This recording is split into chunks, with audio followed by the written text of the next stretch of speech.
That'll be the ITE, can we? Right, okay, good evening, ladies and gentlemen. It is 6 o'clock. Welcome to this meeting of the Planning Committee, 21st of March 2024. My name's Caleb Tomlinson. I'm the councillor for Bamber Bridge West, and I am the chair of this committee. Committee members and members of the public are reminded that this meeting is being streamed live to YouTube. Whether anybody's watching it or not is another thing. Okay, so if you're attending the meeting because you're a member of the public who was registered to speak, you have a time limit of 4 minutes. You'll be timed and I will confirm when 4 minutes runs out. You should then finish speaking. You come to the microphone at this table, press the speak button, introduce yourself, and then your 4 minutes start. Voting will be undertaken by the electronic register. Yeah. And once it's complete, Alex will tell you the score. I'll begin with some housekeeping. If you can switch your mobile phones off or onto silent, please. We're not anticipating a fire alarm drill, so if the fire alarm does go off, we should leave the building via the fire exit, which is behind you all, and we'll meet on West Paddock.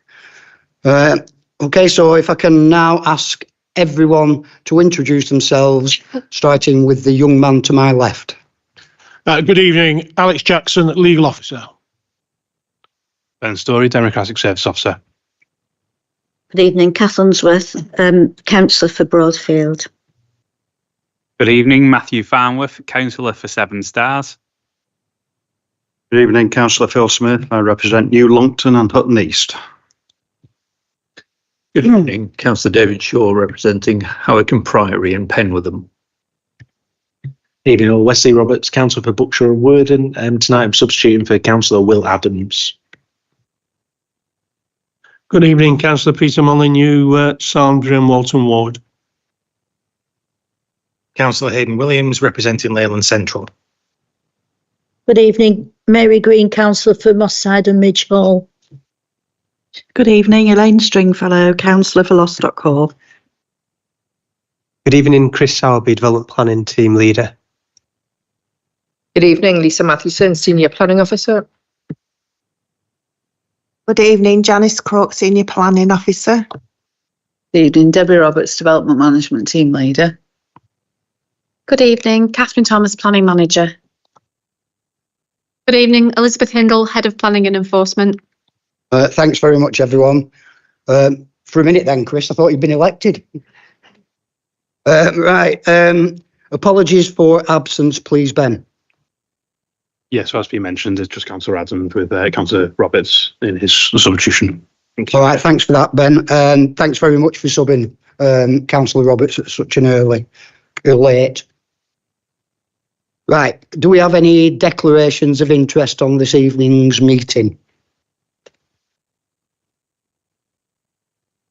No, okay. I have read and agree with the minutes of the meeting held on the 22nd of February 24. Could I have a seconder for those, please? Thank you, Councillor Smith. All right, so I propose we've got a seconder. We need to vote on those minutes. If you weren't here, you need to abstain, okay?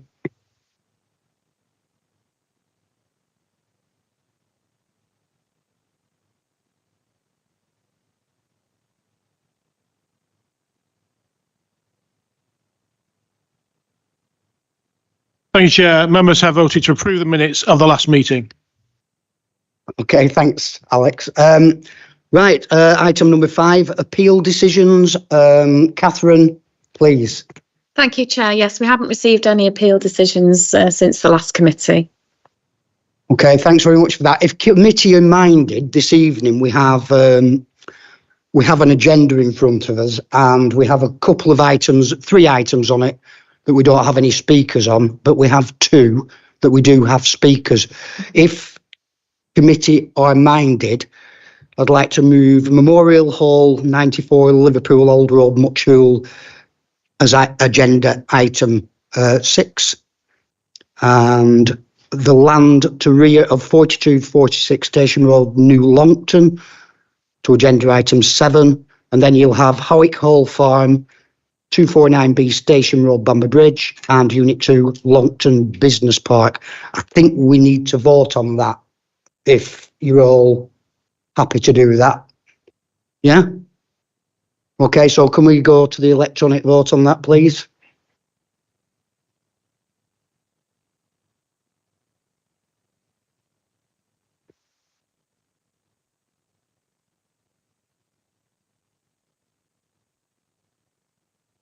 Okay, thank you very much indeed for that. So we move swiftly on to item number 6, which is now the Memorial Hall, 94 Liverpool Old Road, Much Hool, which is an application that we deferred a couple of months ago. So, Janice, could you present this item, please? Yeah, thank you, Chair.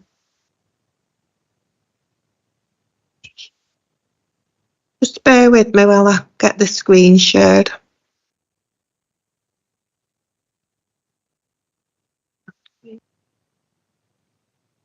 No. Not sharing, sorry. It's not coming up to share.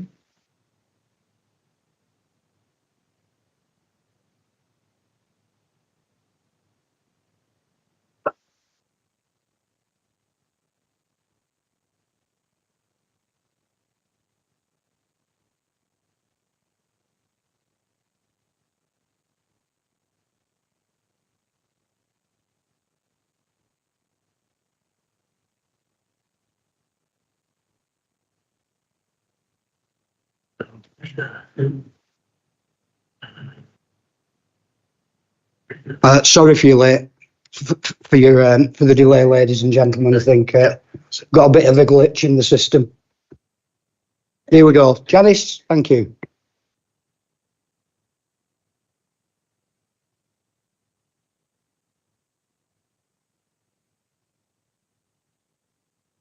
Right, sorry about that.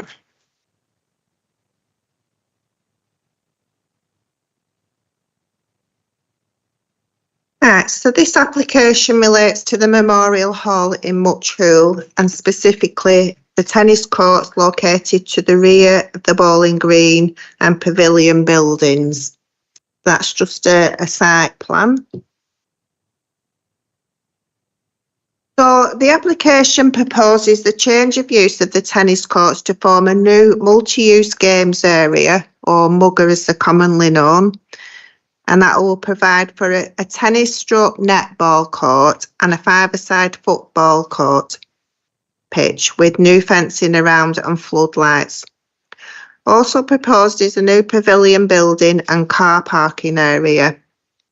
The existing pavilion is to be demolished and spectator seating provided in its place. So this application came before Planning Committee at its 9th of November 2023 meeting, when it was deferred to allow more time for the applicants to resolve issues raised by Sport England. And since the application was deferred, the MUGA layout and pavilion building have been revised. The floodlights have been relocated to outside the fencing. And additionally, a sports facility assessment has now been provided. So that's just an image of the existing pavilion building, which is between the tennis courts and bowling green, and that will be demolished.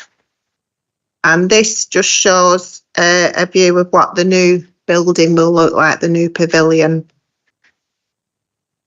So the pavilion building will provide a bowling green viewing room, changing rooms, WC and storage, and the layout plan has been amended to provide privacy to the changing rooms.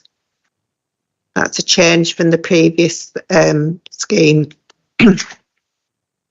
So this is just a view of the existing tennis courts and its fencing around, which are to be replaced with the MUGA and new fencing.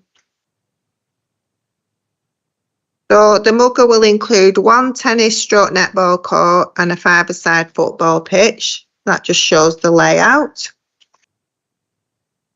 New 3 metre high weld mesh fencing with ball stop netting above, also to 3 metres high, will be around the proposed mugger, and 8 floodlights will be located to the outside of the fencing.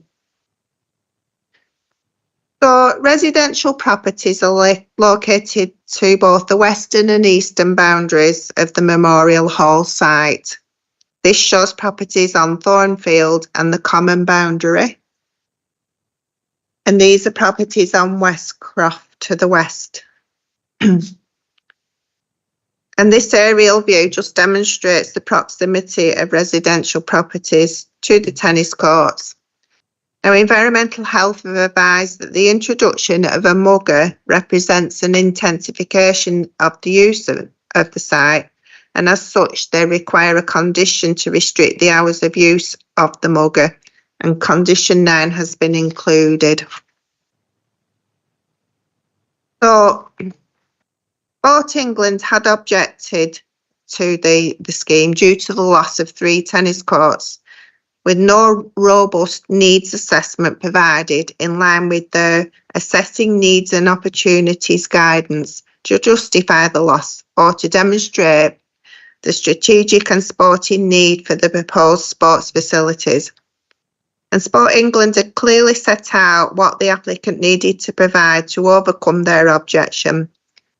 And since deferral at the November committee meeting, the applicant has now provided the requested information and amended the plans in line with Sport England's comments.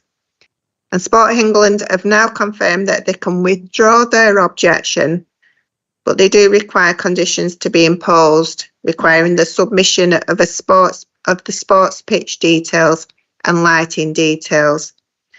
So the application is now recommended for approval, subject to imposition of conditions. Thank you, Chair. Okay, thanks for your presentation, Janice.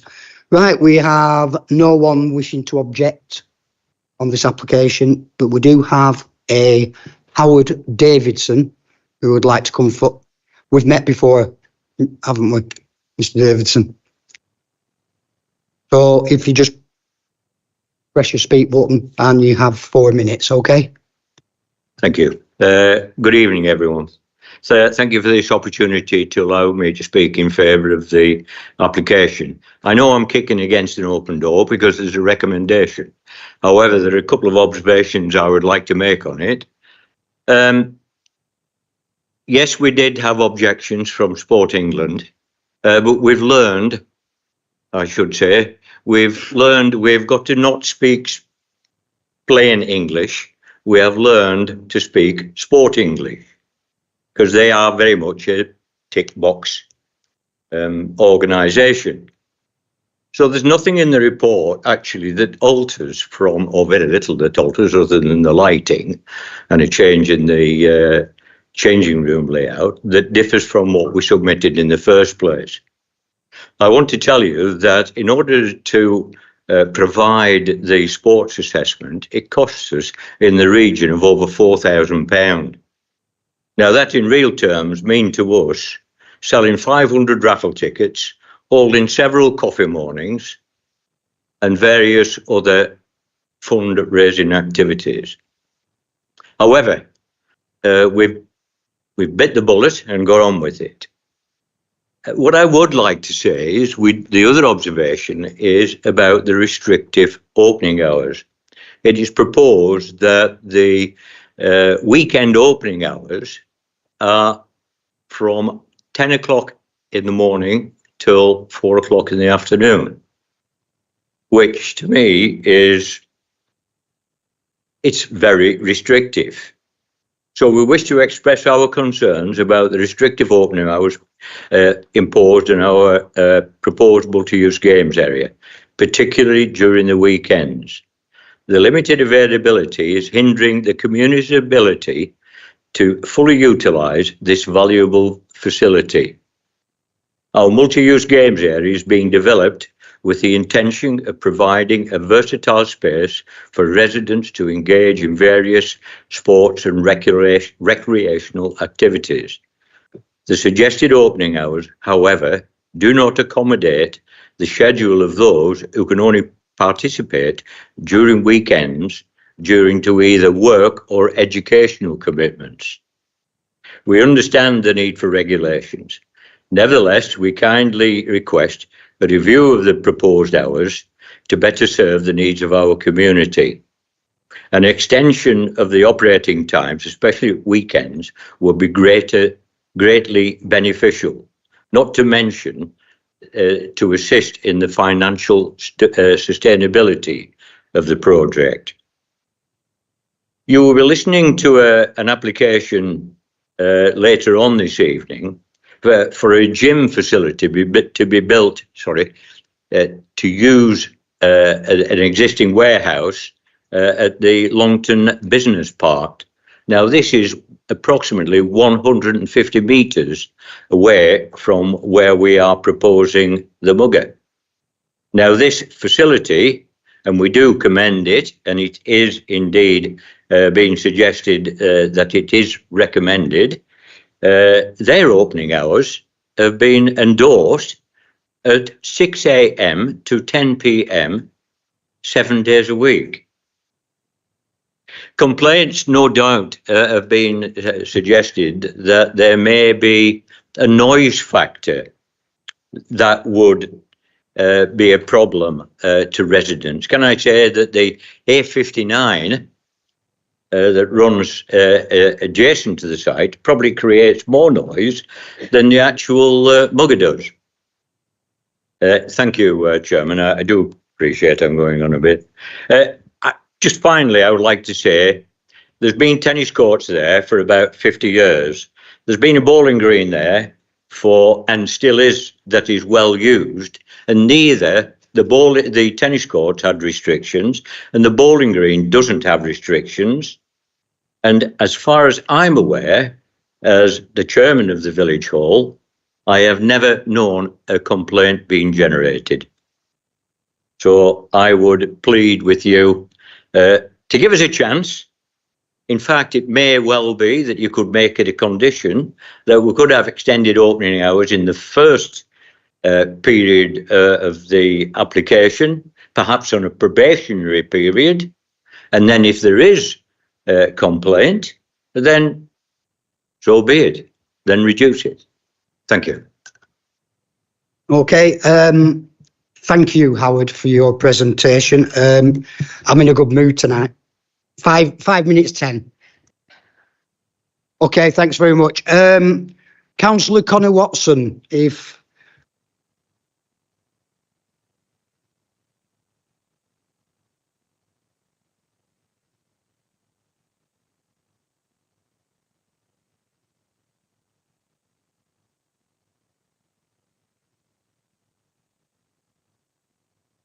Okay, Councillor, you have 4 minutes, and if you take longer, I'll let you know, but okay. Thank you. Good evening. I'd like to first of all thank the chair of the committee for letting me speak in favour of this application for a Mugger at Hull Village Memorial Hall with the updated recommendations. Hopefully this speech will be shorter than my last one. I hope the committee will see fit to approve this application for a wonderful facility in the Hull ward. With withdrawals of Sports England's objections, it can only be a positive impact on the residents and the wider area, as well as supporting South Ribble's goals around fitness and well-being. I would request, however, that consideration is given to extend the opening hours to be more in line with the facilities at, for example, Bamber Bridge Leisure Centre. Perhaps not the 10 p.m. time that this benefits from most nights, but 9 p.m. on a weekday and 6 p.m. Saturday, as well as maybe also Sundays and bank holidays too. Finally, I'd like to thank the trustees of Hull Village Memorial Hall for the time, effort and due diligence in bringing this exciting opportunity. I wish them luck going forward. Okay, thanks, Councillor Watson. Thanks very much. Right, okay, I am going to open this. We have no more speakers, so I am going to open this up to committee. Don't all shout at once. Councillor Molyneux.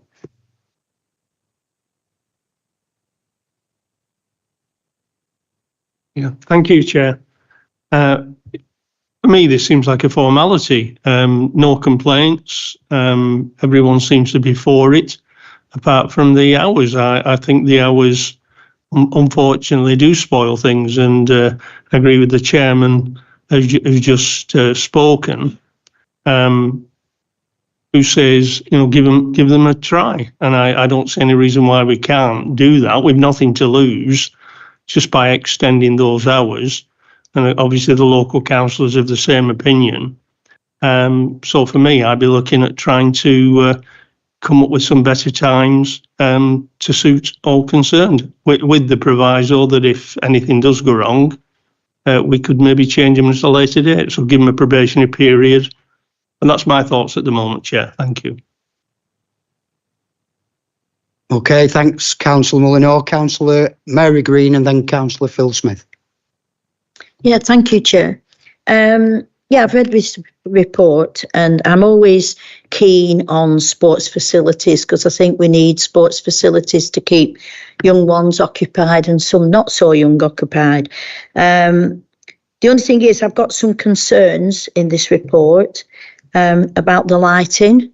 I mean, historically, we've had problems with lighting around school grounds and things where people playing football and it has affected the local residents. Now, it says it's been put outside.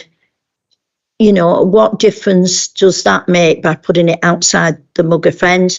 Would that make a difference to the light pollution to the residents' homes round and about? And also the Mugger, I mean, yeah, they were playing tennis on it before, but the Mugger can be quite noisy. Well, not the Mugger itself. People on the Mugger can be quite noisy because they play netball and they play other fast games where people get excited and they're shouting and bouncing the balls, and it's a totally different concept than a quiet game of tennis. I'm just totally concerned for the nearby residents because it does say in the report that one particular house is overlooking that Mugger, so they could be impacted. I mean, we're getting to a point now where hopefully summer's coming along. People want to sit in the back garden and they don't want to be disturbed with people shouting and laughing. And in the past, we've had instances of people coming out with expletive language, shall we say, that they can hear in the nearby gardens. So in a way, I don't want to be a killjoy, but I think we need to very seriously look at the conditions that we've got for the times. So at least, people in the houses around and about do have a little bit of peace later on in the evening and quiet to enjoy the gardens, hopefully with the summer weather. So I'm not against the application, but I'm just keen on if you could possibly be as tight as you can with the conditions to make sure those conditions are in place. Thank you. Okay, thanks, Councillor Mary Green. Councillor Watson, do they have excitement in Muchhool? Councillor Phil Smith. Thank you, Chairman. This is exciting as it gets for people in Muchhool when they come here to listen to us adjudicate over various planning applications. So that really is exciting for them. I'm going to propose approval anyway, Chair, but I'll just go into a bit of detail, certainly with regard to Sport England. And I think, as I said last time, there's good reasons that Sport England put in their objections, but as I say, previous history with Sport England that they're there to stop sporting activities rather than create them. And what they've done here, of course, is create, it would appear, a £4,000 of expenditure to bring back a planning application, which is exactly the same as it was last time. Fortunately, the wisdom of this planning committee and myself that proposed that we defer it rather than refuse it, it's probably come back in slightly better form, I have to say, and certainly members will be more aware of what is going on there. The hours are interesting, I have to say. I mean, I will propose as it is, but would consider if members wanted to, were in the mind to sort of change the hours slightly, I would certainly add that to that and go for that. Certainly on Saturday and Sunday at 4 o'clock, it is very restrictive, I have to say, and I suppose for an approval of I would suggest 6 o'clock in the evening. I think that would be a very useful time. But I think they might find that, like a lot of these sites, they tend not to be busy at that time of night anyway. Busy times, Saturday morning, Saturday lunchtime, Sunday morning, they'll have about 300 or 400 or 500% bookings at that particular time, and then it will tail off the rest of the day. But I'd be quite happy for it for 6 o'clock if members were reminded to support that. Thank you, Chair. Okay, thanks, Councillor Smith. So that's a proposal for approval, but extending the hours at weekend to 6 p.m. Yeah. Okay. Thanks, Councillor Smith. I've got Councillor Williams, then Councillor Farnworth. Thank you very much, Chair. I think I spoke on this one last time, and we weren't far from approving it, but obviously it just needed a little bit more work. Unfortunately, it's cost money to get it over the line, but there's another sporting analogy, and you have to play the game somewhat. But but it's great to see this come back, and obviously the little things that needed sorting, i.e. the privacy in the changing rooms, the lights are obviously outside the mugger, so there's no collision risk and things like that. All the sensible things and more specification, that's all been done. That's great. So I'm quite happy to go along with the approval. But this is an existing sports facility, and it's been there for I don't know exactly how long it's been there. It's been there for a very long time. And like Councillor Molyneux and Councillor Smith, I think the hours could be tweaked and could be looked at. In my ward, we've got the sports facility on Thurston Road, and obviously we've got to consider things on its own merits, but that is a similar facility that's surrounded by houses. It hasn't got the A59 running all the way down it. So, at the minute it's 9 till 8 during the week. I definitely want to go for, like, say, 10 till 6 at weekends and make maximum use out of it. I'm in two minds about extending it in the evening until 9 o'clock. I'd want to see if anybody else has got any other feedback. I'm quite happy to go with 9 till 8 and 10 till 6 at weekend. But I'm a mind see what other people think about extending it 9 till 9. But other than that, I'm quite happy to second approval. Thanks, Councillor Williams. Janice, you intimated you wanted to come in, yeah? Yeah, please, Chair. I just checked with the Environmental Health Officer, yesterday about the hours, because I was aware that there was some discontent with the hours on the condition. So what he's advised is the acoustic survey gives general levels that are experienced at sports facilities such as the Mugger. What's difficult to predict or ascertain is additional noise from the spectators, raised voices, shouting of participants, refereeing, etc. And due to these relative unknowns, that's why he's recommended the days and times that he has to safeguard the nearby residents and maintain the amenity use of their properties, and obviously try and minimise the noise levels experienced. So I just wanted to raise that because I did double check with the Environmental Health Officer. Thank you, Chair. Okay, thanks, Janice. How do you quantify unknowns? How? Councillor Farmer. Thanks, Chair. I just want to say I really appreciate the time and effort that Howard and the rest of the Committee of Trustees have done.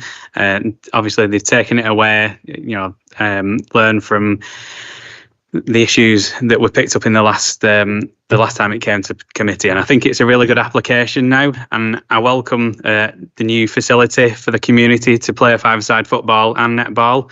As a council, we should be encouraging people to lead healthy lifestyles, and it's already been spoke about. There's not much in the way of similar facilities in the western parishes. Now, I've listened to what Johnny said in relation to extending, the issues around sort of extending the opening hours. And one thing that I think it was Councillor Molyneux alluded to, I think we look at a sort of temporary sort of restrictions in terms of widening the opening hours, because we've mentioned the unknowns. So that'd be one sort of thing I'd be proposing, that we put temporary restrictions in terms of extending the opening hours and seeing how it goes. And what opening hours would you be suggesting, Councillor Farnworth? Probably similar lines that Councillor Smith said, but as a temporary measure of, say, 6 months until the end of the summer. Okay, thank you. Councillor Shaw?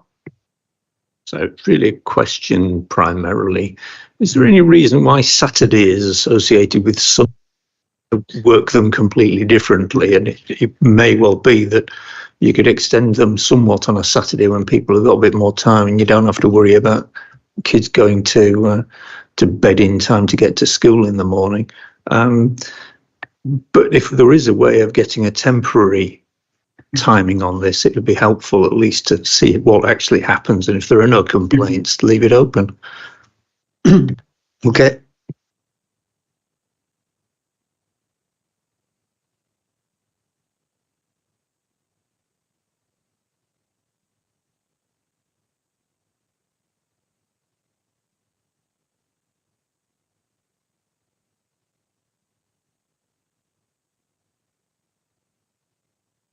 Councillor Roberts.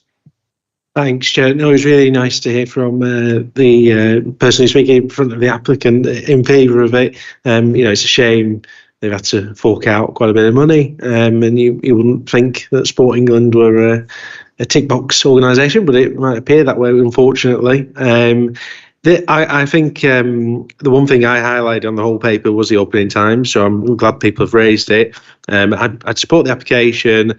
I'd support a temporary, say, 6-month review.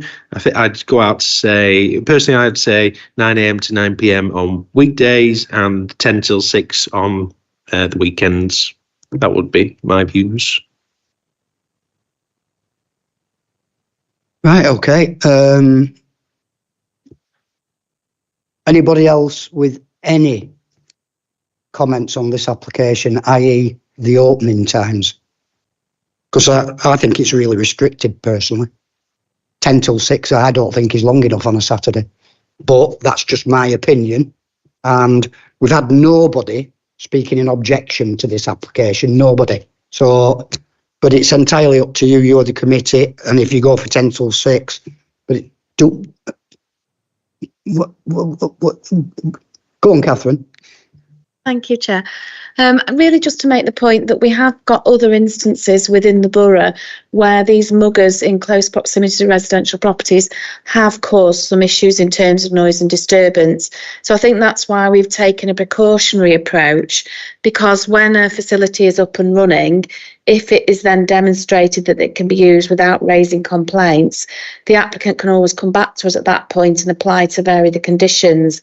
Now, I'm not suggesting that you shouldn't adjust the conditions at this stage, but I would think I would be mindful of perhaps going too far, because that facility to come back once it's operational, once we can assess the noise levels from the site, is always available. Thank you, Chair. You're not after 24-hour opening, Howard, are you?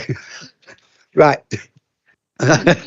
So I've had a proposal for approval with conditions from Councillor Smith, seconded by Councillor Williams.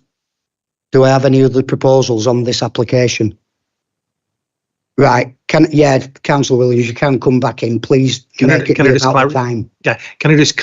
clarify that what we're actually voting on the actual hours, if we're actually putting a vote forward. I know we weren't voting for approval, but we actually were voting for approval with the changed hours. Yes, that's clear.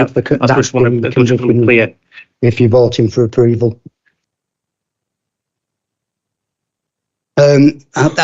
Just bear with me, sir, Councillor Green. This is excluding bank holiday weekends, by the way. So on bank holiday weekends, the restrictions will be a bit tighter. Not on the Saturday, but on the Sunday. Okay? Councillor Mrs. Green. One more bite at the apple this time. Going off what the officers have said and the recommendation by the environmental health, I feel 9 o'clock might be a bit late during the evening. because especially in the winter times, your lights are going to go on earlier. So people are going to have those lights on and the noise going on while 9 o'clock when perhaps children are going to bed at school and what have you. So I think 9 p.m. might be a bit excessive. 6 p.m. probably at weekend might not be too bad, but I think 9 o'clock is too late. I think I agree with Environment and Health. 8 p.m. is quite late enough, and just see how it goes along. Right, Councillor Smith. Is it Councillor Smith or Councillor Shaw? Which one of you wants to come in? Looking like Statler and Waldorf over there. I'm just asking what the clarification I'm seeking is what hours are we going for? If we're going to be messing around for ages about the hours, just give me some hours and I can vote for it or not. You're the committee member, you tell me. I'm just here to try and keep you all under control, badly. What would we like? Councillor Williams. Right, my proposal, therefore, is 9 till 9, Monday till Friday, 10 till 6 on a Saturday, at weekends, excluding bank holidays. That is Sunday, 10 till 4. Go with the original. Saturday, 10 till 6. Sundays, 10 till 4, and bank holidays. I think that's a sensible compromise. But extend it to 12 months once built, so we get a full season through winter and through summer. So that, rather than 6 months, you can pick your 6 months, a full 12 months, then you can see it throughout the whole season. Yeah, 12 months, 9 till 9, 12 months, 9 till 6 at weekends, 9 till 4. Well, sorry, 9 till 6 on a Saturday, 9 till 4 on a Sunday, and bank holidays. Councillor Roberts, so you look a bit bemused. Are you all right? Yeah, just trying to keep up, Chair. I think if Councillor Williams was minded to go 10 to 5 on a Sunday, I'd be willing to second a proposal that was 9 till 9 on the weekdays, 9 till 6 on 9 till 6 Saturday, and 9 till 9. Well, I go 9 to 5 on Sunday. Just not that I'm singing Dolly Parton, but I just think they've got to recoup their money, and it's going to be open for the community. Okay, thanks, Councillor Roberts. Councillor Williams, you have somewhat confused Catherine, and she's going to put you right now. Confused me as well, Chair, to be quite honest. It seemed fairly straightforward before that. You used slightly different figures when you were recapping them from your first time. So can I just get this correct? So for the first 12 months after opening, we are suggesting that it should be 9 till 9, Mondays to Fridays, 10 till 6 on a Saturday, or was it 9 till 6 on a Saturday? That's why we're all confused. 9 till 6 on a Saturday and 10 till 4 on a Sunday and bank holiday. Shall I go through that again? Yes. Yes. Yes. Okay, sorry. Tom. Yes. Tom. Sorry, right, okay. For a period of 12 months, 9 till 9, Monday till Friday, 9 till 6 on a Saturday. Take on Councillor Roberts' suggestion of 9 till 5 on a Sunday and bank holidays. You are joking, Vice Chair. You want to come in on this now? Yeah, well, put your mic on and ask the question. Is it the case that after 12 months, if it all runs very, very smoothly and there's no complaints, that they maybe could come back and get some extended hours at the weekend? What a great question. Thanks, Councillor Springfield. Sorry, can I just come back? So because this is only a 12-month temporary, then the full back position after 12 months will go back to the hours that are in the officer report. Now, that if that's not what you want, you would have to make this a permanent permission.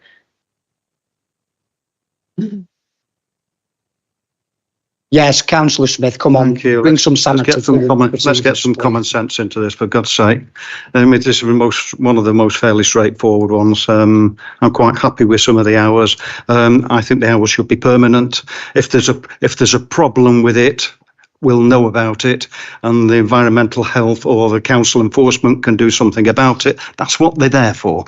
So I'm quite happy with that. I'm quite happy with the 9 till 9 Monday to Friday. I'm happy with the other 2 hour, the Saturday at 10 till 6 and Sunday 10 till 4. I think that's what.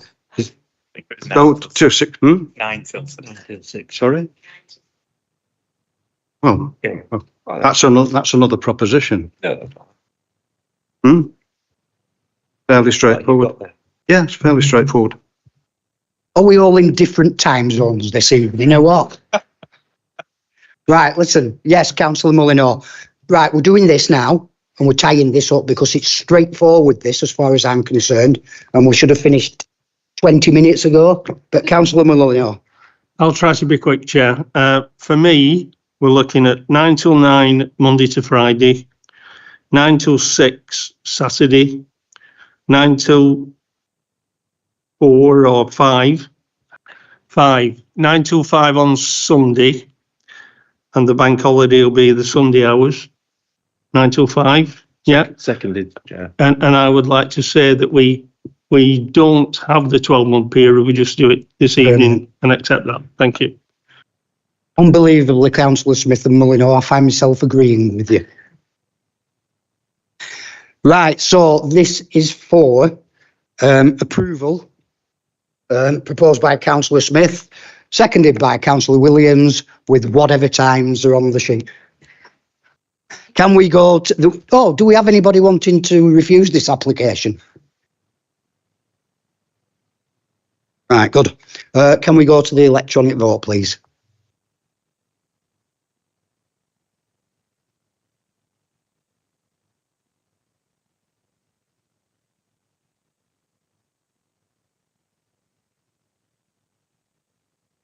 Thank you, Chair. Members have voted unanimously to approve the application, subject to amendment to condition 9, such that the operating hours of the facility should be 9 till 9 on Monday to Friday, 9 till 6 on Saturdays, and 9 till 5 on Sundays and bank holidays. Well done, everyone. All right, congratulations. I wish you very well in the future, because obviously you live in a great community and you've done a lot of hard work on this, so I wish you all the very best. Okay, if you just come here for that application, if you leave, can you do it in a quiet manner, please? Thanks, Councillor Watson. Thank you. All right, moving swiftly on to land to rear of 42 to 46 Station Road, New Longton. Lisa, if you would like to present this item.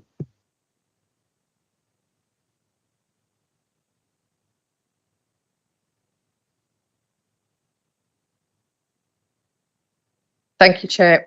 This application, it's for the erection of 2 detached 4-bedroomed houses on land to the rear of numbers 42 to 46 Station Road in New Longton, and the formation of an access road which would be between numbers 42 to 44 Station Road. Just to point out that the 3 existing dwellings which are fronting Station Road will be retained. So this is an image of the site. As you can see here, it's in the centre of the settlement. So where the image is outlined in red, that just relates to the large gardens at the back of the dwellings, with the existing dwellings located to the east. And that's just a blown up image of the site in question. You can see that further up and down Station Road that the rear part of the gardens have all been developed out historically. So these gardens are unusually long in length in comparison to the remainder of other properties on the street. Got some images showing the site in question. So the first image at the top left-hand corner is at the front of the site, where the current access is, and the proposed access will be. The garage in the foreground will be reduced in size as well, and the gate piers taken out. To the top right hand side, that garage will be demolished in full. The image at the bottom left hand corner just shows you Station Road itself. The site is in the middle of Station Road, which as I'm sure you're aware, is a long straight road, so there is good visibility in both directions from the access and egress. The bottom right-hand corner shows the vinery, which is cul-de-sac, which is located to the rear of the site. Top left-hand corner here, that's one of the gardens to the existing properties. You'll see top right-hand photo before you, that's the rear of numbers 44 to 46 Station Road. So that's what would be viewed. And that's the back of the garage, which was on one of the earlier images that's proposed to be demolished, where the access road would be between the properties. The bottom left-hand side, that's the rear of one of the properties on the vinery, and the bottom right-hand one also, similar image to the dwelling to the other side. So this is the site plan, which we have. So we've got Station Road at the bottom of the image here, where the proposed access point would be. During the course of the application, there were extensive discussions with our Highways Department, and that access was increased in width to make sure that's 5.5 metres in width, which is exactly the same width as the vinery just further down the road, for a reference point. So you can see the building line of the properties, where you've got numbers 21 and 22, the vinery on the left-hand side, which was in the rear gardens historically of number 48 there. So there's two dwellings in the same location, where there would be one in the depth of the plot there. So it's a mixture of single-storey and two-storey in height also. Where you've got the garages, they would be replacement garages for the existing garages, which have been demolished for numbers 44 and 42 Station Road. So this image shows the floor plans of the properties. So the central core of the property on the right-hand side, you can see that's the two-storey element of the property, with the remainder to the north and south. On this image, it would be single-storey in height. So it incorporates an integral double garage also. Just like to point out, okay, so we've got some elevations here. You've got the north and east on the top of that. So that just highlights further where you've got hipped roofs, which are characteristics of the area as well. And you've got the single-storey elements shown in further detail there. The properties are a mirror image of each other as well. I'd just like to point out in particular on the first floor, looking in both the north and south direction of the properties respectively to the adjacent dwellings on the vinery, it is proposed that the secondary bedroom window here would be obscure glazed and fixed as well. And there's also a planning condition which confirms that and restricts that.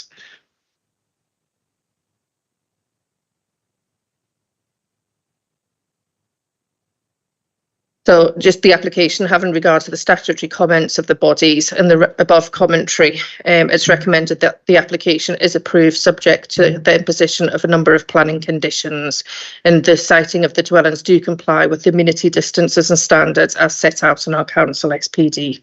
Thank you. Okay, thanks for your presentation, Lisa.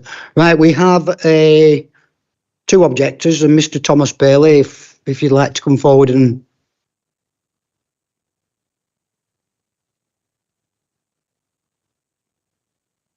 Good evening.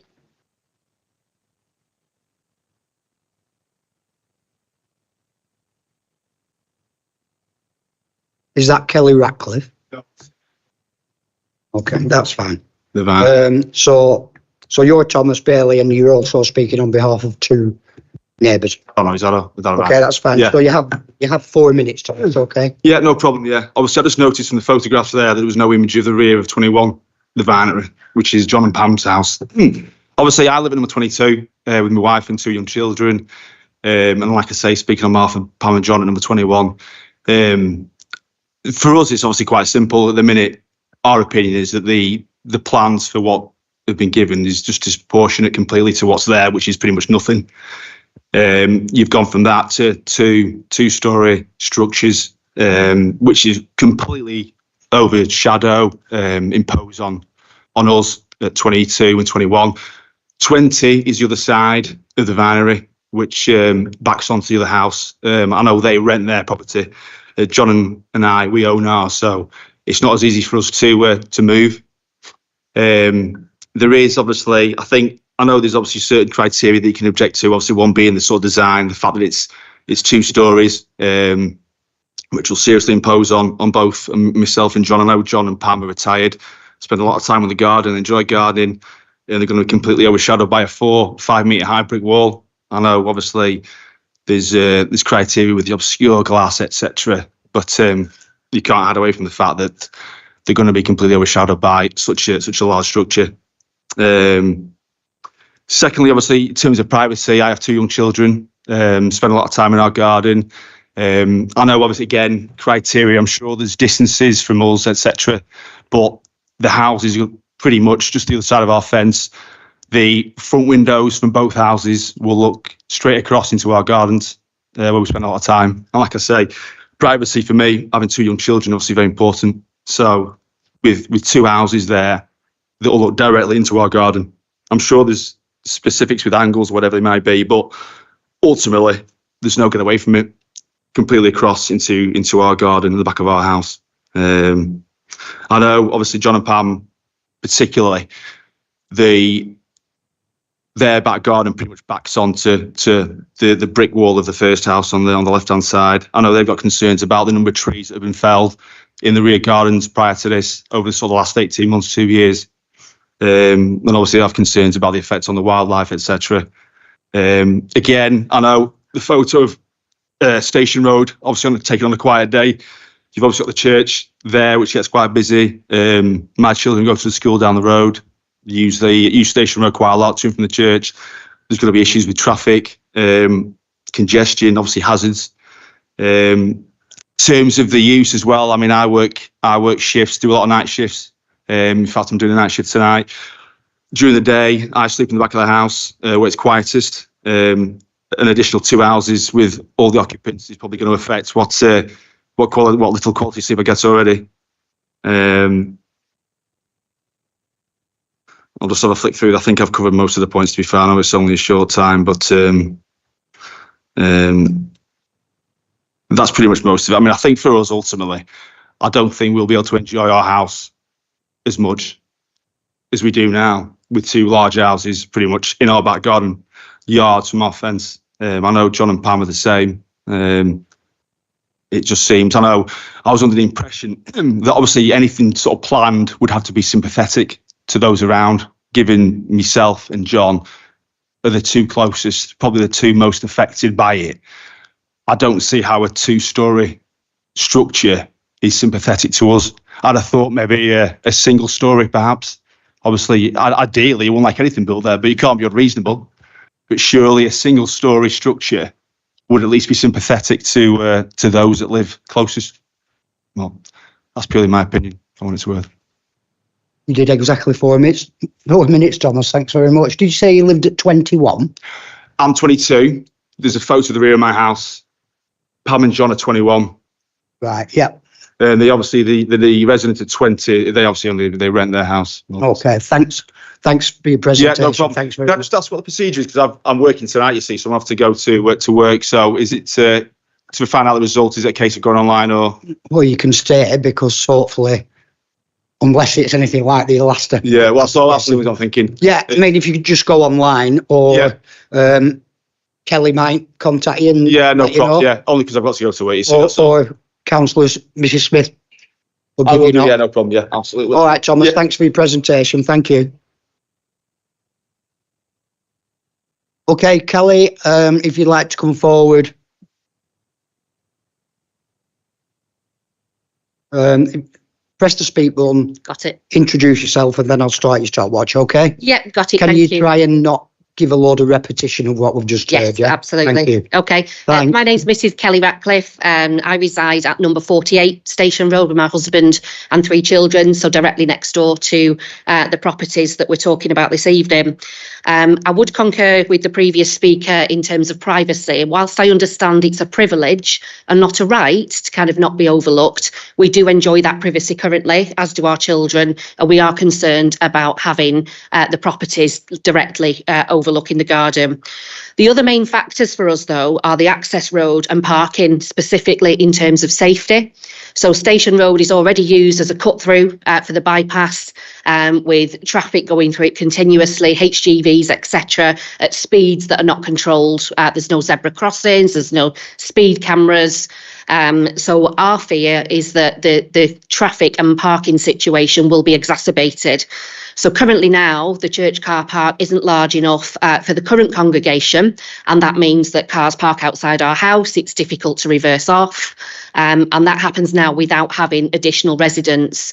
I fully understand that the current conditions state that garages will be utilised. However, I think in reality, that most of the residents round by don't use the garages to park the cars. They're used for storage, they're used for other things, which ultimately would mean the cars will be parked, extra visitors will be on the driveway, extra visitors will be on the road, and presents a key risk, certainly for children walking to school in the mornings, etc. Drainage and flooding is already an issue on Station Road, specifically along the roads where our properties are. We are concerned that these works would exacerbate that, and that would need to be taken into account. The duration of works would be a concern for us, and the disturbance. We're already subject to power cuts, trips, etc., because of construction that's been ongoing in the area. We understand that happens, but as people that work from home pretty much full time, we are concerned about that impact throughout the works if this goes ahead. And I guess the final one will be, we don't see a societal need for these properties. As the previous person said, they are quite impactful. They're not single story. They are going to be large houses. It's not that they're going to be affordable houses. They'll be for people that are quite affluent and can afford them. And we just don't feel that they're needed or in keeping with the properties that are currently there. So that would be my feelings on the subject. Thank you. Okay, Kelly, thank you very much for your presentation. Thank you. Okay, we have the Ward Councillor, Councillor Mrs. Smith.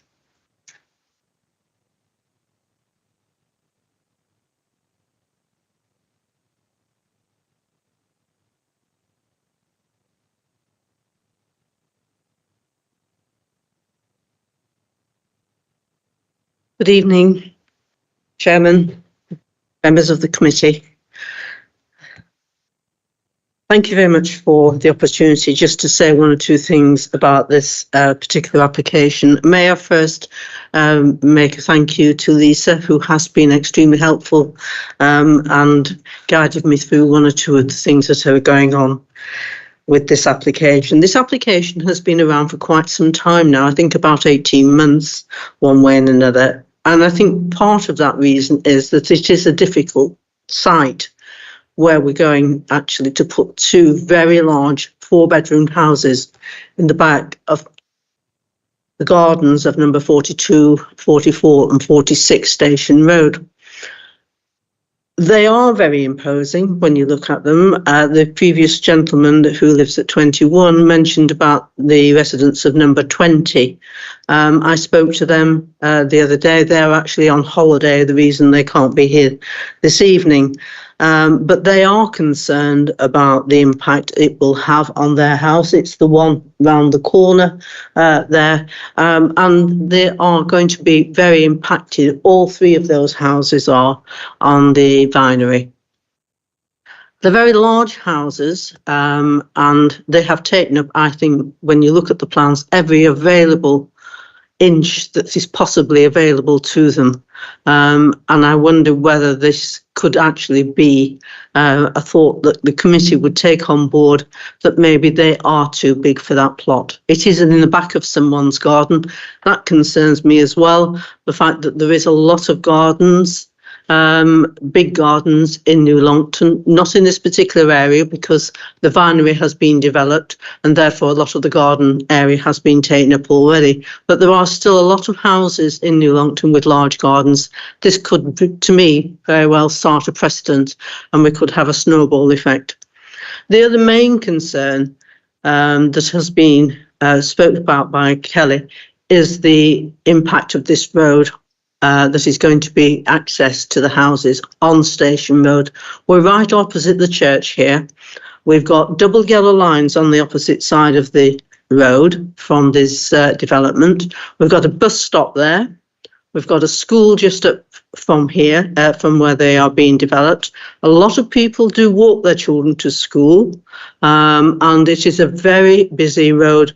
We're trying very hard in New Longton to try and minimise traffic movements there and to try and contain the amount of traffic. But Station Road is a particularly busy road, and I am concerned about the fact that we will be having another exit onto Station Road, and the fact at the moment people will be very used to the fact it's just a pavement.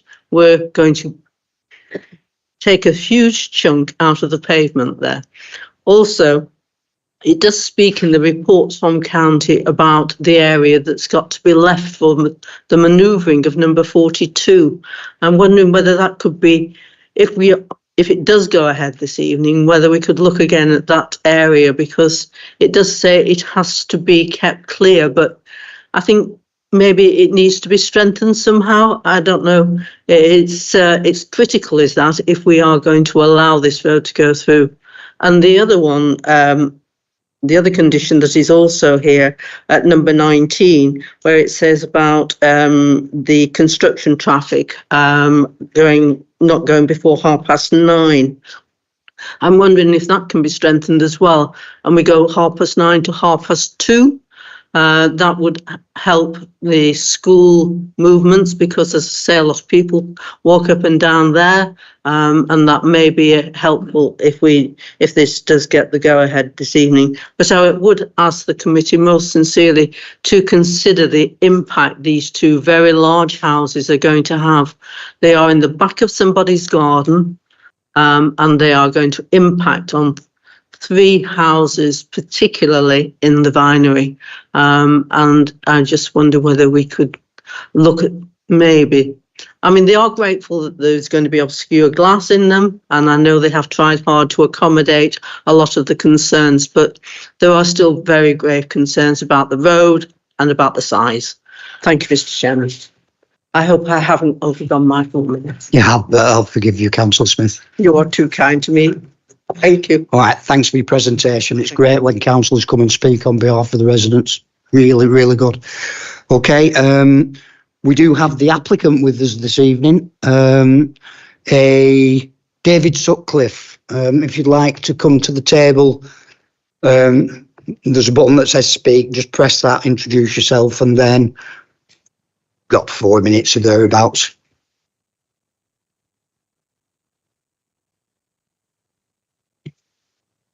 Good evening. My name's Andrew David Sutcliffe. I represent the estates of my late aunt and uncle Bernadette and Rufus Good, which include the properties of 44 and 46 Station Road, New Longton. For the purposes of this meeting, I also represent the Parker family, who own 42 Station Road. We, the Parkers and myself, have submitted plans to build 2 4-bedroom detached houses on the land to the rear of 42 to 44 Station Road.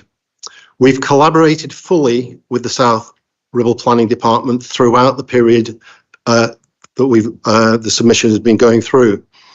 We've taken account of every planning concern raised and amended plans and our submission accordingly. These include responses to the feedback from Lancashire County Highways and the other parties consulted by the Ribble Planning team. We acknowledge that from members of the public, a further 19 parties were consulted. There were 10 objections logged on the planning portal, but only 5 of which made comment as to their reasons. There were 2 neutral comments logged with no response from the other 7. Effectively, 53% objecting with 47% not, but only 26% giving a reason for their objection. The planning department, quite rightly, have responded to the concerns raised by those people consulted, particularly regarding the new houses overlooking gardens of the neighbouring properties. As you've heard, they've requested the installation of specific glass to obscure views over the gardens where they've deemed necessary. We have agreed and made changes to the plans accordingly. We have also accepted 23 proposed planning conditions to which the construction of the houses and access road would be subject, without complaint. We request that our plans are approved. Thank you for your time.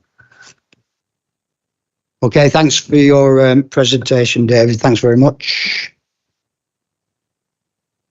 Okay, so that's all speakers this evening. So I will now open this up to committee.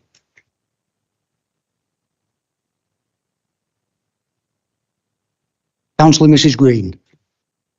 Thank you, Chair. I've listened to all the comments that's been made this evening, and I've looked at all the plans. This to me is just a traditional garden grabbing, as we used to call it. We've not seen that for a while, or not heard that term for a while, but that appears to me to be what it is. It appears to me that it's inappropriate development in a residential area. It affects the street scene. The plot density and overbearing on the bungalows behind on the vinery. There's an effect there. And there's overlooking onto number 21 property. There's also the fact that with 2 properties, 4-bedroom, potentially you're going to have an extra 6 cars exiting, 6+ cars probably exiting those drives, which could cause a problem with pedestrians and everything over top of already the 3 houses that are there. I believe there's a T9 oak tree will have to be removed as well. So there's some effect on the ecology as well on there. So it's affecting quite a few items on G17, impact on the mature trees, having to remove that oak, overlooking and overshadowing and overbearing, proximity to other residences, and a general detrimental impact on the existing buildings that are already there.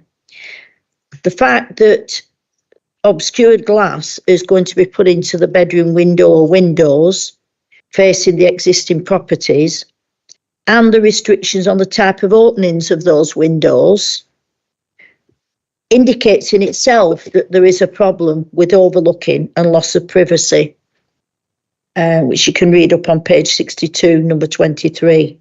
So all in all, I don't think this is an appropriate development in that area. There's too much impact on neighbouring properties. And I'd like to quote G17 policy, and I'd like to propose refusal. Thank you, Chair. Okay, thanks, Councillor Mrs. Green. Quickly, Lisa, before I bring anybody else in, the spatial separation. Yeah, just to come back, on a few points. The spatial separation distances have been met, which you can see in paragraph 8.24 of the report, where when it goes on to a blank wall, it is in excess of that distance. The bedroom window is a secondary bedroom window, hence why it is acceptable for that to be obscure glazed and fixed. But yeah, it does comply with and is an enhancement of that requirement in our SPD. And there's no TPO on the oak tree that's going to come down? There is one TPO to the north of the site, but not on any of the trees that's proposed to be removed. And the council's arboriculturist is happy with the tree and all of the application as well, and has no objections. It's not proposed to be removed, that's going to be retained. There are some smaller trees throughout that are of less quality that may be removed, but not that tree. Councillor Unsworth. Oh, thank you, Chair. Just on that point, I was interested in the tree that's coming down, and I notice it's 2 for 1.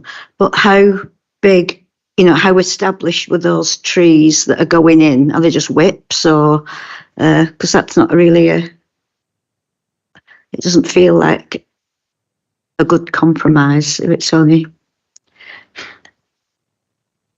Is it page 53? Yes, sorry, Chair. So when trees are removed to make way for development, which is a common occurrence, obviously we seek to minimise it where possible. And when we require replacement tree planting, that will come in with a landscaping scheme, and the girth of the trees that propose to be planted will be included on that document for us to review, and that will be consulted with our tree officer, who will ensure that it's of an appropriate size and standard.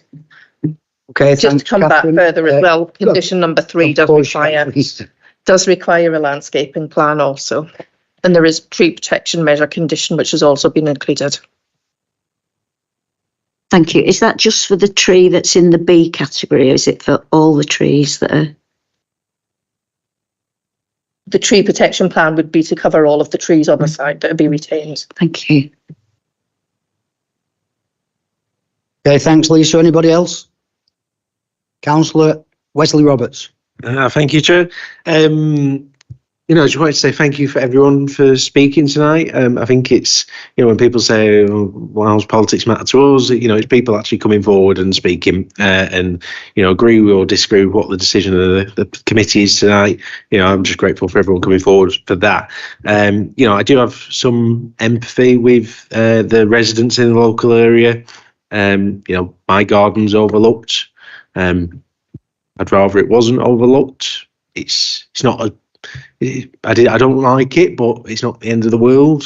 I think sometimes change can be it's not easy and can be uncertain. But I think this is I think it's really interesting use of land. I think I do disagree with what someone said earlier. I think there is a need for houses in the local area.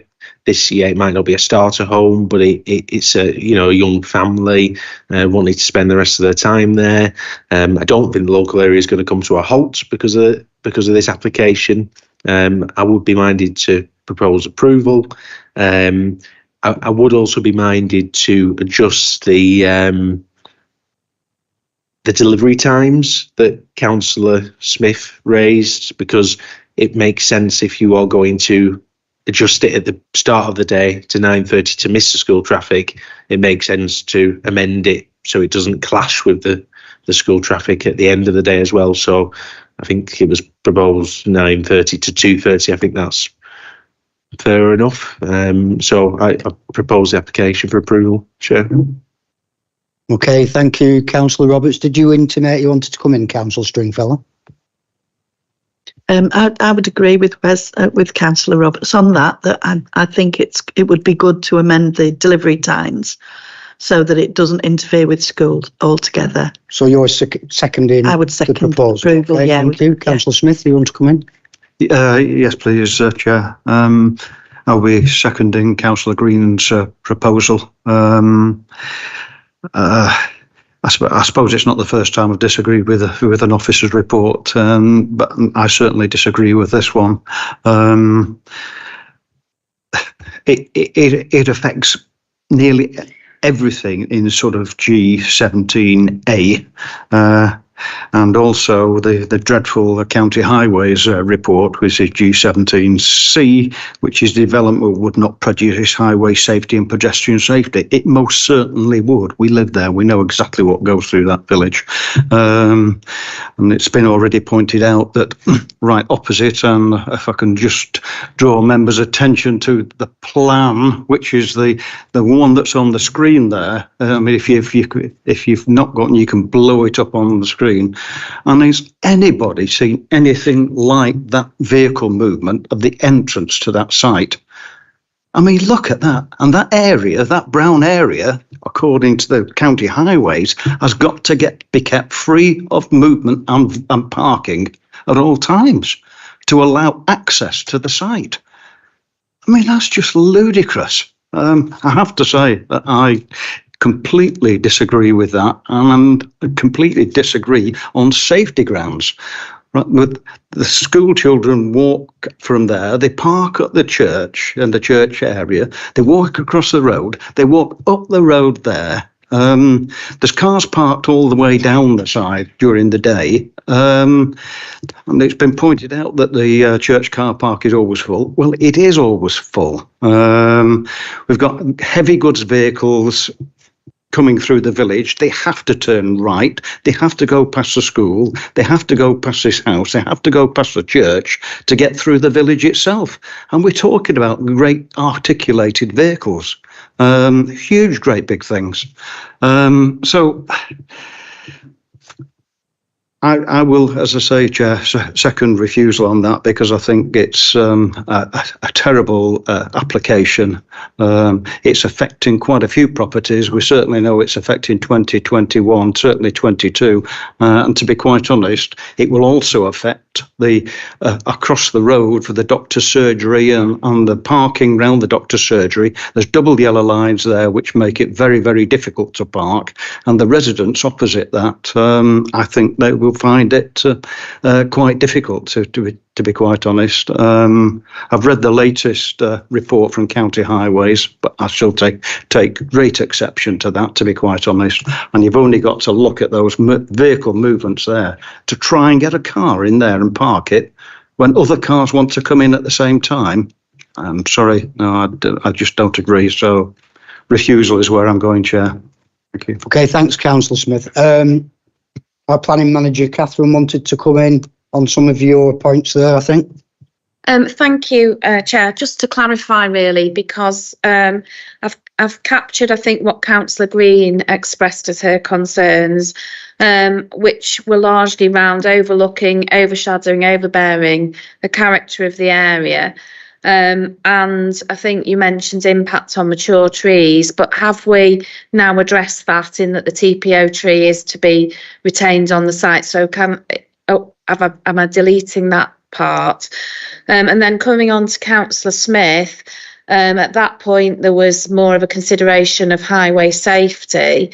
I would always urge caution to use any form of highway safety or pedestrian safety reasons for refusal when the highway authority are not supportive of that. And as the report makes clear, there were considerable negotiations with the highway authority regarding the access to make sure that it was safe and wouldn't have a negative impact on pedestrian or vehicular safety. So I would urge caution in using reasons like that.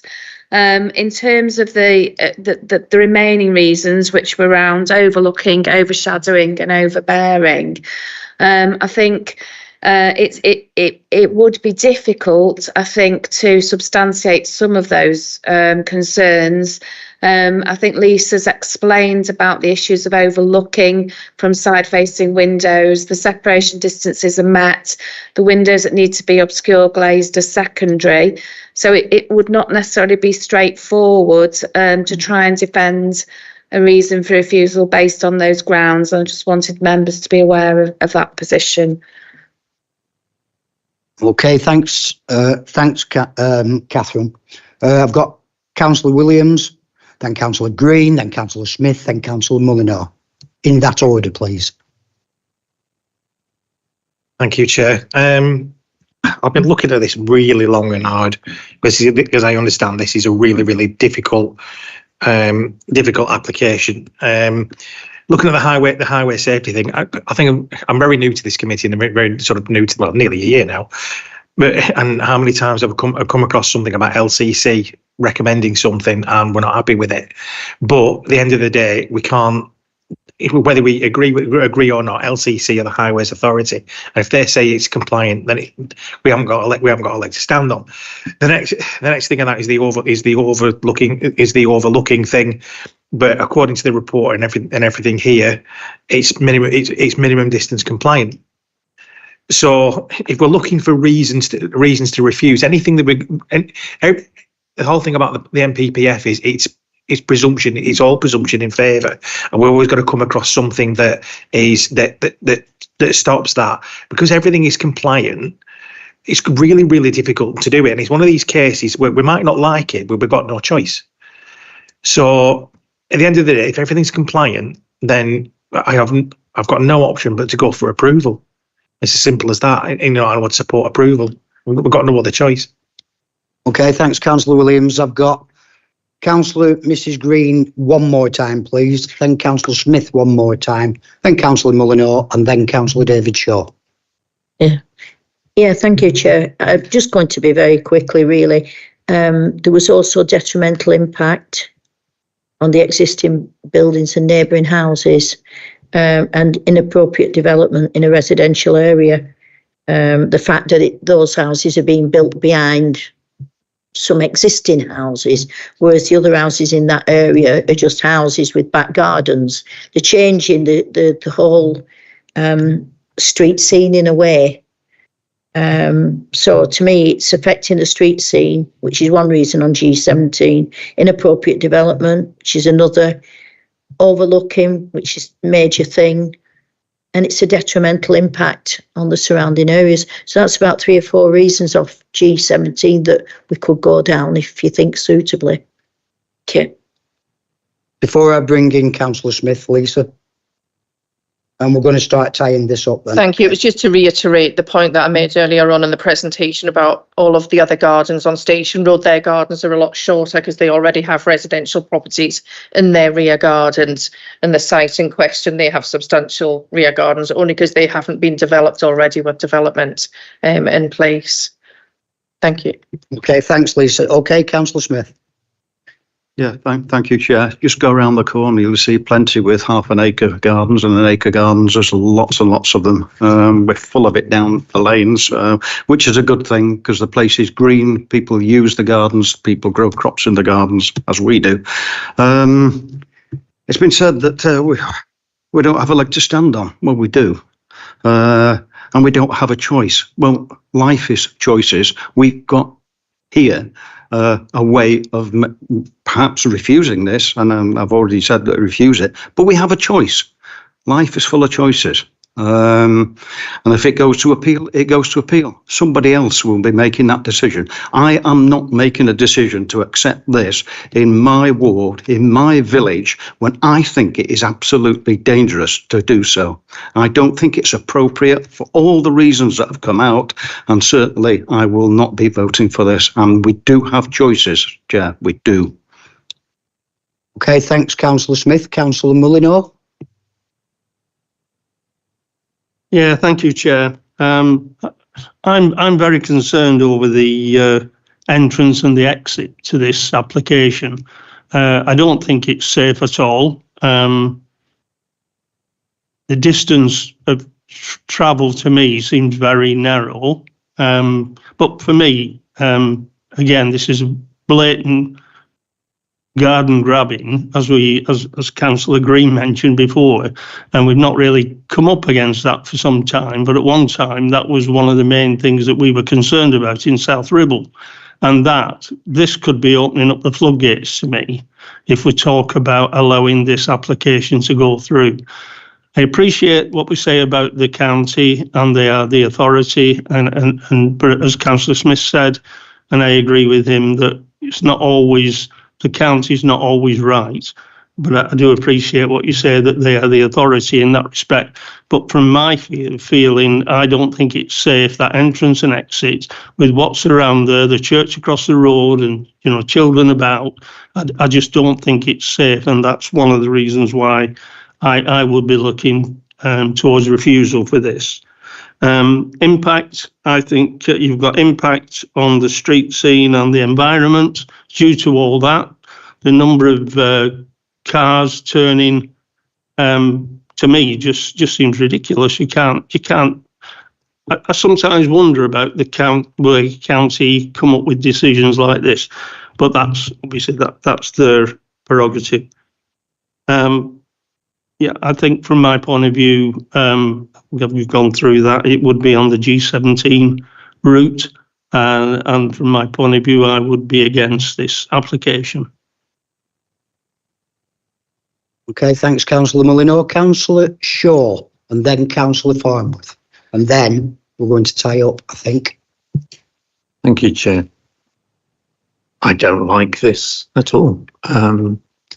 But as the applicant has pointed out, they've worked with the planners, they've ticked off the objections and addressed them. Maybe not entirely to my satisfaction in some cases. Seems very bizarre to me that I would be in a bedroom with obscured windows that I could then open and look out of. Very strange, but if that's the way it goes. I'm not a great fan of what we're told by highways at times, but I think we do have to pick our fights. The question of drainage is a real one in that site, and it is addressed in the conditions as I see it. I can't actually find it in myself to refuse it, I'm afraid. Okay, and finally, Councillor Farnworth, and then we're going to tie up this and go to the vote on both proposals. Councillor Farnworth. Thanks, Chair. I'll keep it brief. I really don't like the proposals, but the facts are that the application is compliant, and I don't want to waste or gamble our residents' money for any potential appeal when personally I don't think we've got a leg to stand on. So I'd vote for approval. Right, okay, so what we're going to do now, we're going to vote on the amendment by Councillor Mrs Green for refusal on the grounds of G17. And it's been seconded by Councillor Smith. So we need to go to the vote for refusal. Okay.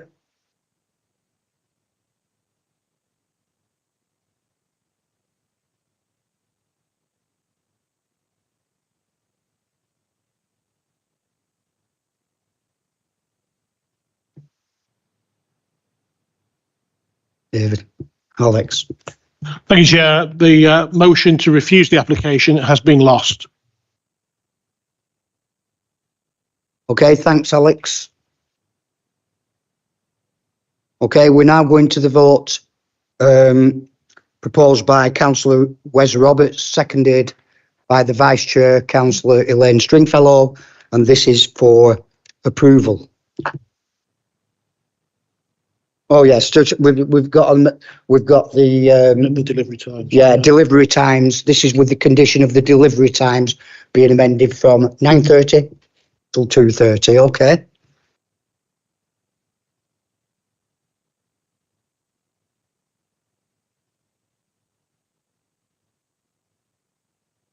Thank you, Chair. Members have voted to approve the application, subject to conditions, with amendment to condition 19 to alter the delivery times from 9:30 to 2:30. Okay, thanks very much for that, Alex. Okay, if you're just here for that application, you can leave. I do empathise and sympathise with you, but unfortunately, this application is policy compliant, and there's not a lot our members can do. I know some people voted for refusal, but okay, thanks for coming tonight. Thank you. Thanks, Kelly. Thanks, Councillor Smith. We are going to have a comfort break for, 5 minutes so we can get ourselves a coffee.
Okay, ladies and gentlemen, if we can come to order and go straight to application for Howick Hall Farm, Penwitham. Debbie, if you'd like to present this item. Thank you. Thank you, Chair. The site is a piece of formerly agricultural land on Howick Cross Lane. There is an extant permission for a battery storage facility with associated infrastructure, and you can see from the screen it's already well under construction. To the west of the access point there's Pollard's Farm and Greenland. To the south are houses which are between 31 metres and 140 metres away, and the National Grid power station. You can just see the corner of that on the screen. Otherwise, it's a really rural, really secluded area. The River Ribble's about 700 metres north. Okay, permission was granted in 2021 and varied in 2022. This application seeks to vary condition 2 of the 2022 permission. All the other matters remain the same, so we're not revisiting those at this point. Now, the proposed amendment is on the left-hand screen. It's just the bit in the red dotted box. The approved scheme is on the right. That's under construction. Proposal is for installation of 15 battery storage containers and 15 inverter units. Example of the unit is on the right-hand side, if you can see that. The overall scheme remains as a 49.99 megawatt battery power storage facility. The technology's changed. This orange section, which is on the approved plan, was originally a site compound, a temporary compound, and it would just be now more battery storage. Just one point, the grey section on the left is actually the same as the grey section on the right. It's just rendered on the plan that's blocked it out, but that's not changing. The variation of condition as detailed in your report for us is appropriate, and we would recommend approval. You have an update sheet for condition 10. There was a bit of a drafting error, so I've split that quite large condition into conditions at 10 and 11. Thank you, Chair. Okay, thanks for your presentation, Debbie. With no objectors, no members of the public want to speak in support, with no ward members. Are you the agent, Sharon? Sharon, if you'd like to come do your presentation, 4 minutes. Not that you should need it.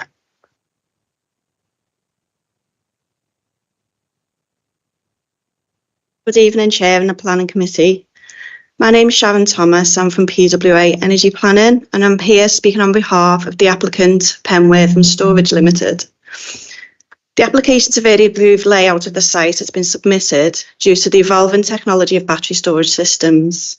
The additional batteries proposed to be installed will ensure that the site is run more efficiently, and they're actually smaller than the previously approved containers. These new batteries will allow the stored energy to be distributed back into the network for 2 hours at a time, whereas the current system's only capable of distributing the energy for 1 hour. So the overall output will still be 49.9 megawatts. This means the energy balance and performance of the site is significantly increased and results in greater benefits than the originally approved scheme. The batteries are proposed to be sited on an area previously approved for hard standing, and the principle of development already been established.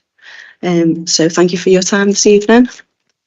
Okay, Sharon, thank you very much for your presentation. Okay, I will now bring this into committee. Councillor Shaw. Thank you, Chair. I am actually one of the local members. This appears to be, if anything, an improvement to a site that's already developing. I would propose acceptance of the thing. So go ahead with the amendment that Debbie suggested, please. Okay, thanks, Councillor Shaw. Councillor Smith. Yes, I'll second that approval, Chair. Thank you. Okay, thanks, Councillor Smith. Do I have any other proposals? We'll go straight to the vote on this one then. This is for approval with conditions.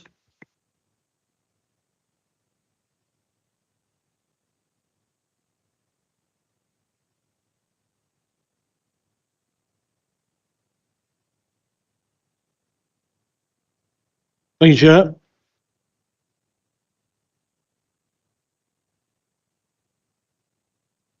Members have voted unanimously to approve the application to vary condition 2. Okay, thanks, Alex. Have a safe journey home, Sharon. Thank you for attending. Okay, next on the agenda is 249B, Station Road, Bamber Bridge. Debbie, if you'd like to present this pretty straightforward application. Thank you, Chair. Yeah, 249B Station Road is a drinking establishment in Bamber Bridge. It abuts the railway line and it was part of the former Lancs and Yorks pub, which was subdivided. The other part of the pub is now retail. It's just outside the district centre, which is around here. Permission was granted in 2021 for use as a pub and it restricted times to 8 in the morning till midnight. In 2022, the applicant applied for a variation for a temporary 12-month period for 8 till midnight, Sunday to Thursday, and 8 till 1 a.m, Friday, Saturday, and bank holidays. They've come back to us now at the end of that 12-month period and they want to permanently vary to these same times, subject to the conditions wording on the report. We've had one letter of objection from a resident to the extension beyond midnight, but environmental health and licensing have no objection and we have no enforcement or environmental health complaints on record. So we would go with approval with conditions. Thank you, Chair.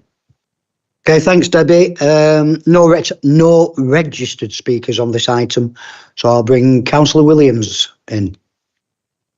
Thank you very much. I think this is very simple. You know, they've been running these hours for 12 months with no issues, no issues reported, and we would definitely have known about it if environmental health or licensing had any issues.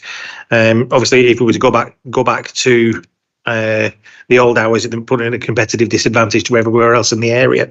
So seeing as everybody seems to be happy with it from a licensing and environmental health point of view, I'm quite happy to give them the hours permanently and approve this.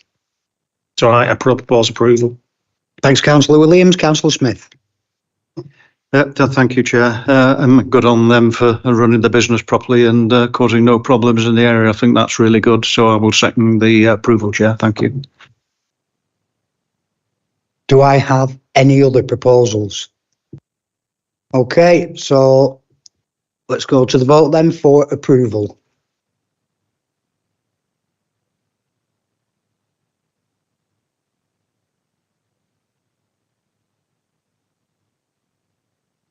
Thank you, Chair. Members have voted unanimously to approve the application to vary condition 10.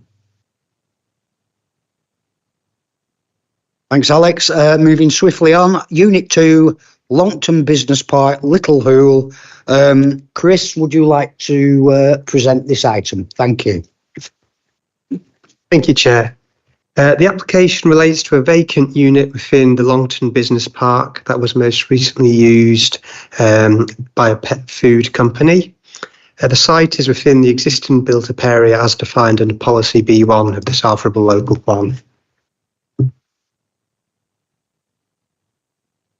The proposal is for the change of use of the unit from general industrial storage and distribution to a gymnastics centre, which is within use class E. Together with the formation of an entrance on the building and the installation of a roller shutter door, together with fire doors on the side and front elevations.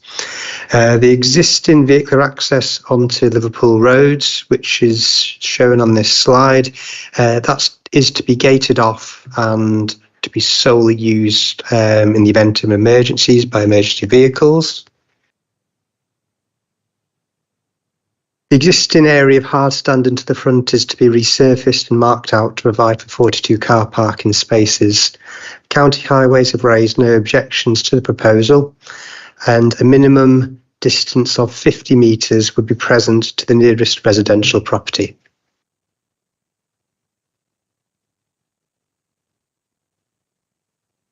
Proposal is considered to bring significant social and economic benefits as detailed within section 7.8 of the committee report and is supported by the council's economic development and active health teams. There are no objections to the proposal from any of the statutory consultees. For these reasons and those contained within the report, the application is therefore recommended for approval, subject to the imposition of conditions. Thank you, Chair.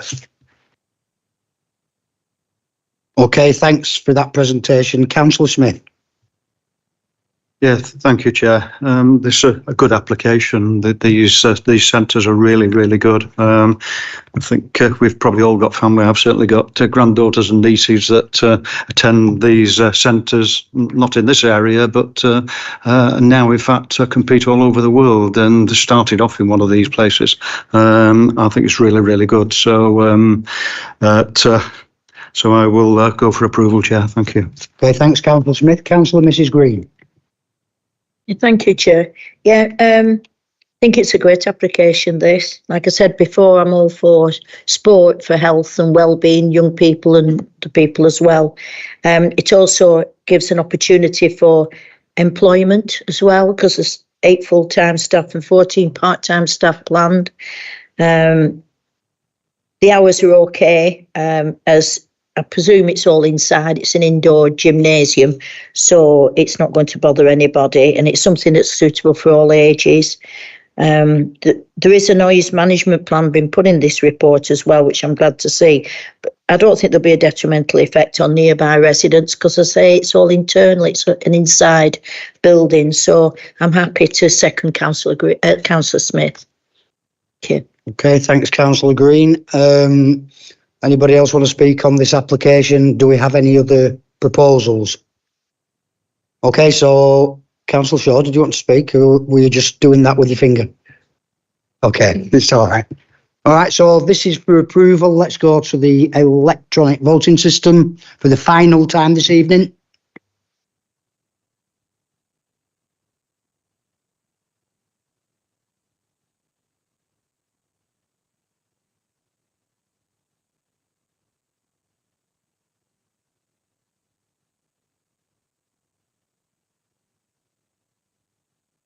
Thank you, Chair. Members have voted unanimously to approve the application for the change of use, the new entrance, the roller shutters and the fire doors. Okay, thank you for your time this evening, ladies and gentlemen. The next planning committee meeting is the 24th of April. And I hope you will all be very gentle with the chair that evening, which will be Councillor Stringfellow. Councillor Smith's rubbing his hands already.